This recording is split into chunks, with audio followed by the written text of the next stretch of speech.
Just having a look at the report, basically the areas of most concern are places that didn't burn in the 2019-2020 fires and areas that flooded in the past few years that have had a huge amount of rainfall that is now, some of which have dried out.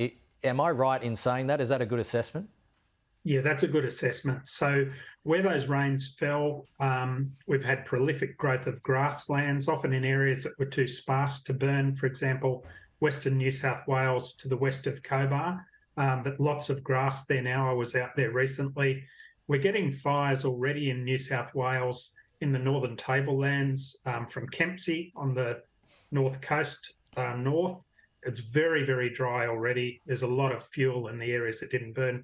One of the big concerns is the population centres in New South Wales that didn't burn during Black Summer. So Newcastle, Lower Hunter, Central Coast, Sydney, suburbs and Wollongong.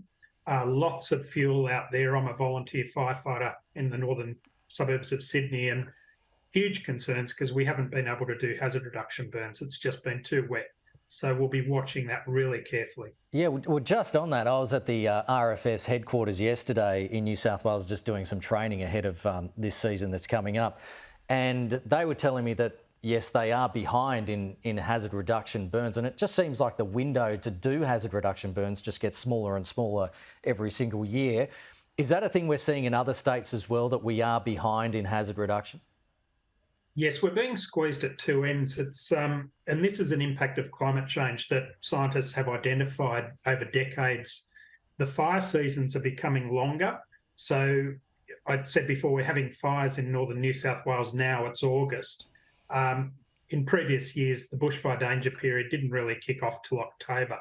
So the independent bushfire inquiry in New South Wales found that the fire seasons are months longer now. The Royal Commission found this.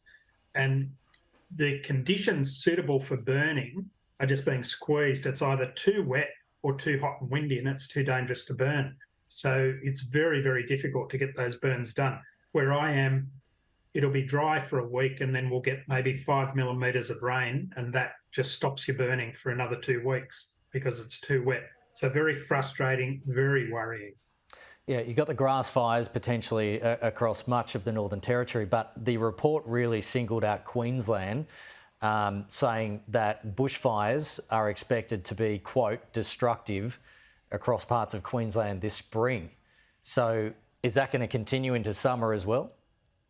Well, what we saw in Queensland in June, there were properties lost in the Darling Downs. So they had extreme fire weather in June, which is almost unheard of. But again, Queensland in previous decades wasn't really seen as a bushfire state.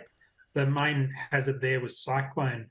But in recent years, they're now getting longer and longer fire seasons. 2018, a very severe fire season, followed by massive floods in Townsville, but consecutive disasters. But then the Black Summer, they lost more homes than they've ever lost before. So we're seeing all of those areas of woodland and grassland in Western Queensland where we've had floods. There's lots of growth and lots of potential, and there are fires there now. Well, Greg, we really appreciate your expertise on this. Thanks for coming on the program. Greg Mullins there. Thank you.